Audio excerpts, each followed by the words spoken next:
আমি তো বামপন্থী পরিবারের ছেলে। আমার ঠাকুরদা ঠাকুমা স্বাধীনতা সংগ্রামী ছিলেন, কমিউনিস্ট পার্টির জন্মলগ্ন থেকে তারা আছেন। আমার পরিবারে আমি তৃতীয় জেনারেশন লাল ঝান্ডার ছায়ায় বেঁচেছি, বড় হয়েছি। আমি যাদবপুরে এই উদ্বাস্তু কলোনি, এই চত্বরে আমার জন্ম, বড় হওয়া, এই অঞ্চলের ছেলে। সুতরাং একটা বামপন্থী পরিমণ্ডল।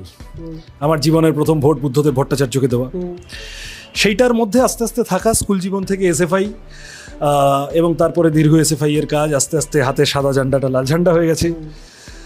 দেখো, আমি এইসব ওই একটা কথা আছে ঠিকই, এই না করলে ওই হতে পারতো, ওই না করলে তাই হতে পারতো।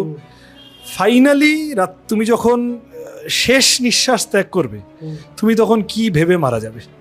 আমি যদি বিচ্যুত না হই, আমি এবং আমার মতো আরো লক্ষ লক্ষ কমরেড আমাদের, তারা মারা যাওয়ার আগে এইটা জানবেন যে পৃথিবীর শ্রেষ্ঠ কাজ